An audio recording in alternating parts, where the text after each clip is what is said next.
Hello दोस्तों, मैं हूं मनोज खोकर और आज अपन पढ़ेंगे फीमेल रिप्रोडक्टिव सिस्टम। और फीमेल रिप्रोडक्टिव सिस्टम में बात करेंगे oogenesis and follicular development second की। तो दोस्तों, अभी तक आपने हमारा channel AIIMS and NEET biology subscribe नहीं किया तो कर दीजिए। अगर कोई आपको क्वेश्चन है तो कमेंट बॉक्स में भेज सकते हैं। आज अपन oogenesis की जो पिछले चैप्टर में बात कर रहे थे वहीं से कंटिन्यू करेंगे। तो दोस्तों, पिछले लेक्चर में अपन ने बात की थी प्रीमोर्डियल फॉलिकल्स कैसे बनते हैं, उनकी कैसी स्ट्रक्चर होती है। और आज अपन उससे आगे की बात करेंगे, प्रीमोर्डियल फॉलिकल्स प्राइमरी फॉलिकल्स में कैसे कन्वर्ट होते हैं और उनकी कैसी स्ट्रक्चर होती है, उनके बारे में अपन डिटेल में स्टडी करेंगे। जो प्रीमोर्डियल फॉलिकल्स होते हैं वही आगे जाके प्राइमरी फॉलिकल्स के अंदर कन्वर्ट होते हैं। तो दोस्तों, जब बात प्राइमरी फॉलिकल्स की जाती है, each month after puberty until menopause, gonadotropin like FSH and LH secreted by the anterior pituitary glands and further stimulate the development of several primordial follicles. And although only one will typically reach the maturity needed for the ovulation, and few primordial follicles start to grow, developing into primary follicles. तो कहने का मतलब यह है, जब भी फेटल as से puberty as में कन्वर्ट होते हैं तो प्यूबर्टी एज के अंदर जो प्राइमरी फॉलिकल्स होते हैं वो प्यूबर्टी स्टेज के अंदर मेनोपॉज स्टेज आती है। तब उस मेनोपॉज स्टेज के अंदर जो गोनेडोट्रोपिन हार्मोन्स होते हैं उनका सिंथेसिस स्टार्ट हो जाता है। और जो गोनेडोट्रोपिन हार्मोन्स कौन कौन से होते हैं? Luteinising hormones and follicle stimulating hormones होते हैं।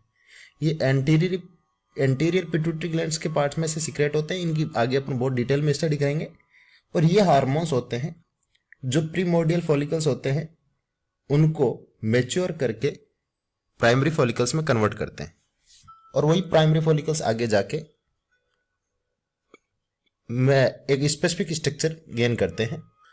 ये देखिए, सबसे पहले उगोनियम बना था। ये सब फेटल स्टेज के अंदर हुआ था। उगोनियम चेंज हुआ था प्राइमरी oocytes के अंदर, और प्राइमरी oocytes के अंदर जब मियोसिस स्टार्ट हो जाता है और इस स्टेज को अपन बोलते हैं मियोसिस फर्स्ट स्टेज।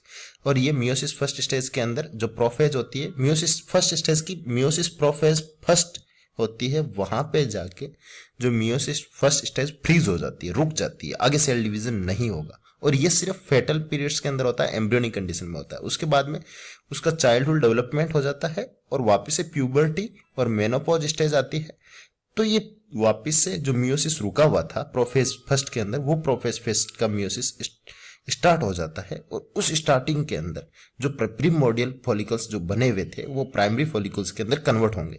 और इनको कन्वर्ट करने के लिए दो इंपॉर्टेंट हार्मोन रिस्पॉन्सिबल होते हैं जो एंटीरियर पिट्यूटरी ग्लैंड से सीक्रेट होते हैं, जो गोनेडोट्रोपिन हार्मोन के नाम से जाने जाते हैं। एक का नाम फॉलिकल स्टिमुलेटिंग हार्मोन्स होता है और दूसरे का नाम ल्यूटिनाइजिंग हार्मोन होता है। तो ये उसको कन्वर्ट करने में रेस्पॉन्सिबल होते हैं। तो अब अपन प्राइमरी फॉलिकल्स की स्ट्रक्चर देखते हैं, वो कैसी स्ट्रक्चर होती है और उनके बारे में और डिटेल से पढ़ेंगे। अगर लेट प्राइमरी फॉलिकल्स की स्ट्रक्चर देखेंगे अपन तो अपने को ये स्ट्रक्चर दिखाई देगी पूरी। ये अंदर का जो है पार्ट्स, इसको प्राइमरी oocytes पार्ट बोलते हैं।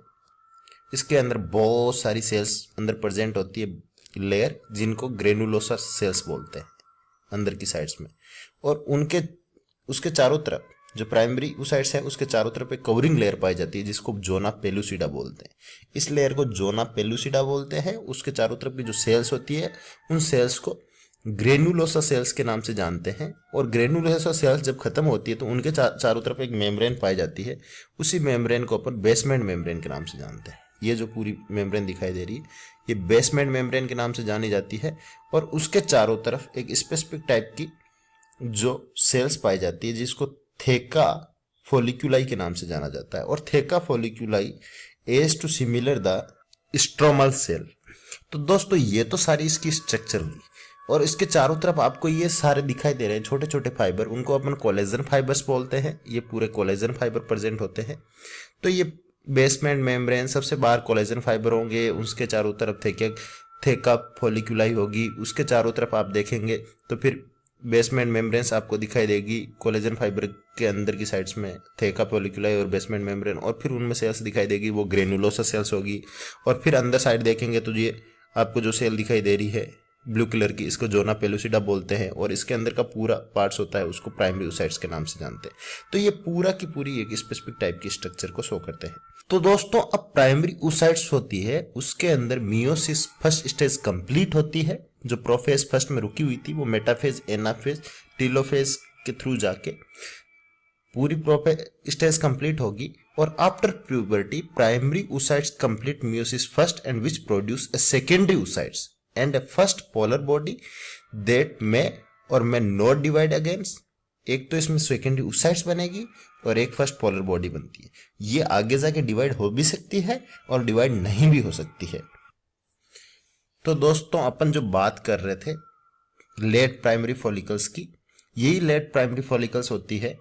जो primary follicles consist of A primary oocytes and that is surrounded in a later stage of development of several layers of cuboidal and low columnar cells called as the granulosa cells।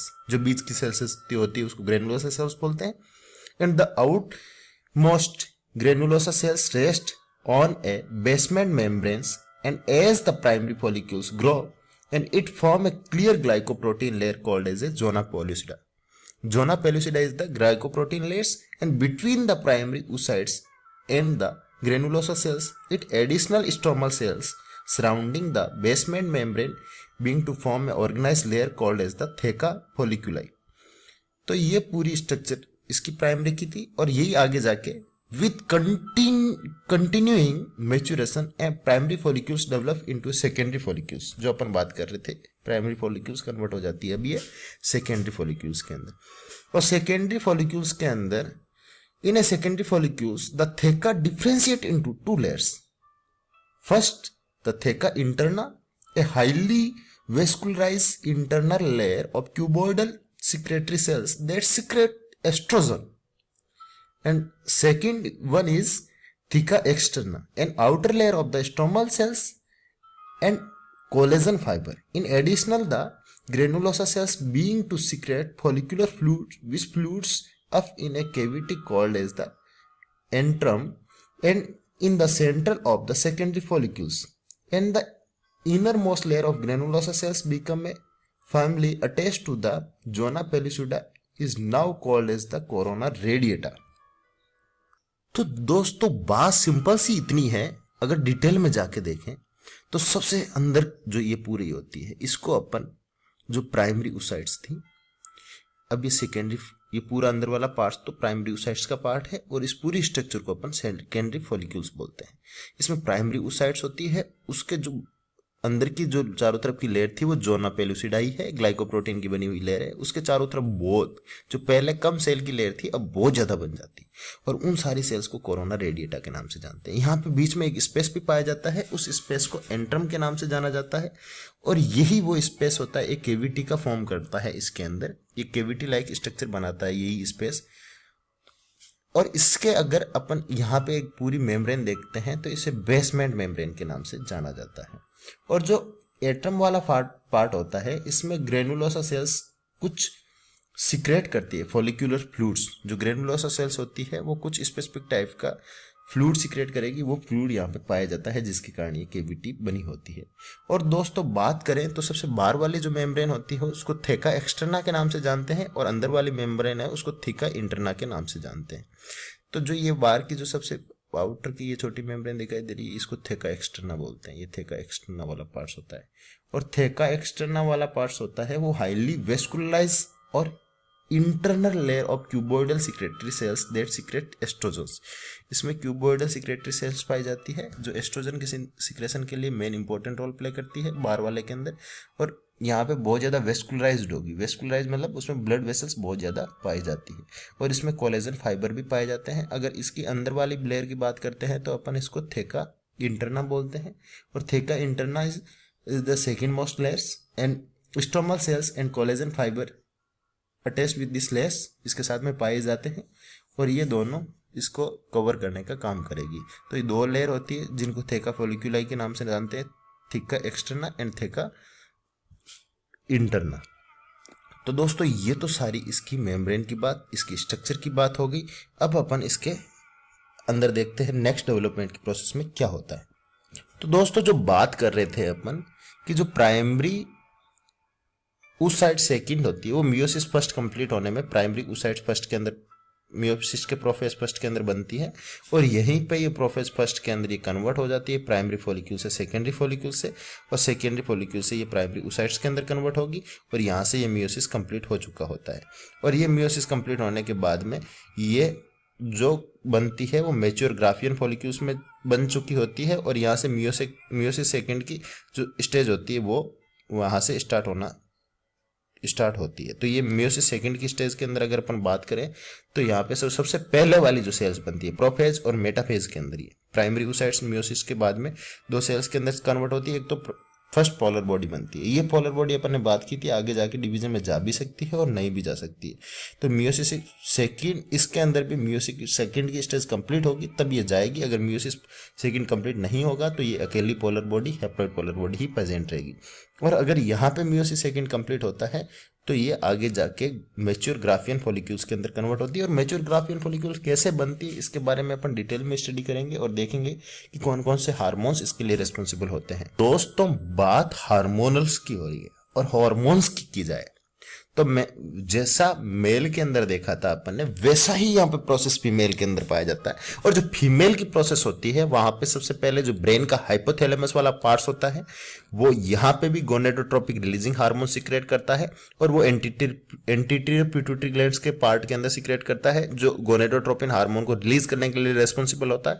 और यहाँ से जो gonadotropic anterior pituitary से secrete होते हैं, और उनमें से दो टाइप की गोनेडोट्रोपिन सिक्रेट होते हैं, एक तो फॉलिकल स्टिमुलेटिंग हार्मोन और दूसरा ल्यूटिनाइजिंग हार्मोन। तो फॉलिकल स्टिमुलेटिंग हार्मोन होता है वो फॉलिक्यूलर फेज के लिए रेस्पॉन्सिबल होता है, फॉलिक्यूल्स को बनाने के लिए। तो सबसे पहले ये प्रीमोर्डियल फॉलिकल्स को होते हैं उनको ये कन्वर्ट करता है प्राइमरी फॉलिक्यूल्स को, और प्रीमोर्डियल फॉलिक्यूल्स जो एम्ब्रियोनिक स्टेज होते हैं वहां पे भी ये प्रीमोर्डियल फॉलिक्यूल्स को फॉर्म करने में हेल्प करेगा। और यहाँ पे उसके बाद में ये प्राइमरी फॉलिक्यूल्स में कन्वर्ट करता है इनको। और प्राइमरी फॉलिक्यूल से जब सेकेंडरी फॉलिक्यूल्स के अंदर बनते हैं, अभी अपन ने बात की थी वहां तक, प्राइमरी फॉलिक्यूल से सेकेंडरी फॉलिक्यूल्स के अंदर जब तक बनेंगे तब तक सिर्फ एफएसएच का ही योगदान रहेगा, यहाँ पे एलएच नहीं है। और जो ही सेकेंडरी फॉलिक्यूल्स बने तो आप यहाँ पे देखेंगे जो एंटीरियर पिट्यूटरी पार्ट है वो भी यहाँ पे एलएच का सिक्रेशन स्टार्ट हो गया है। तो दोनों एफएसएच और एलएच होते हैं वो सेकेंडरी फॉलिक्यूल्स को मैच्योर ग्राफियन फॉलिक्यूल्स में कन्वर्ट करने में हेल्प करते हैं। और यहाँ पे सबसे बड़ी बात यह है कि जो सेकेंडरी फॉलिक्यूल्स होता है वो एस्ट्रोजन हार्मोन का सिंथेसिस स्टार्ट कर देता है, बनाना स्टार्ट कर देता है।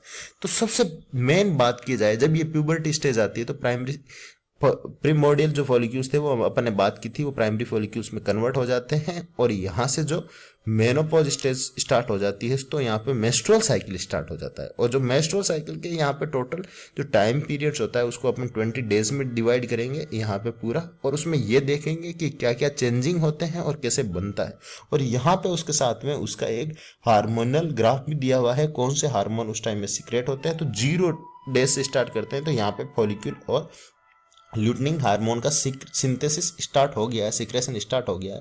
लेकिन यहाँ पे एस्ट्रोजन और जो प्रोजेस्टेरोन हार्मोन्स होते हैं उनकी क्वांटिटी अभी बहुत ही ज़्यादा लो है, लेकिन एफएसएच की थोड़ी सी क्वांटिटी ज़्यादा है। लेकिन यहाँ पे अपन ने देखा क्या, क्योंकि एफएसएच का यहाँ पे सिक्रेशन हो रहा था, एफएसएच की क्वांटिटी यहाँ पे ज़्यादा थी लेकिन यहाँ पे एलएच की क्वांटिटी नहीं थी। तो आप यहाँ से ये देखोगे तो ये वाला जो टाइम होता है 6 डेज के लगभग, तो यहाँ से आप देखोगे तो एलएच की सिक्रेशन की क्वांटिटी भी स्टार्ट हो जाती है थोड़ी थोड़ी सी।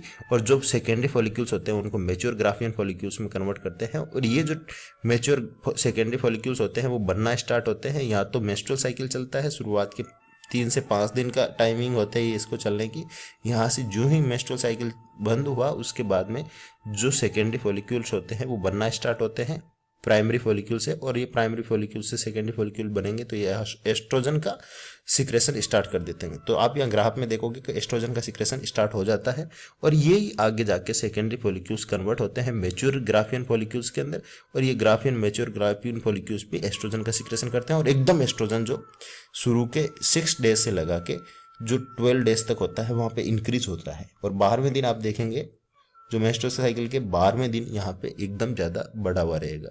और उसी टाइम पे ही आप देखेंगे ल्यूटिनाइजिंग हार्मोन एकदम बढ़ता है, और ल्यूटिनाइजिंग हार्मोन्स होता है वहाँ का उसको आप देखोगे तो यहाँ पे जो एंटीरियर पिट्यूटरी ग्लैंड के सेकेंडरी फॉलिक्यूल से मैच्योर ग्राफियन फॉलिक्यूल्स बनता है, तब और ज़्यादा उनके सिक्रेशन में इंक्रीज हो जा रहा है। और यहाँ पे जो प्रोलिफेरेटिव फेज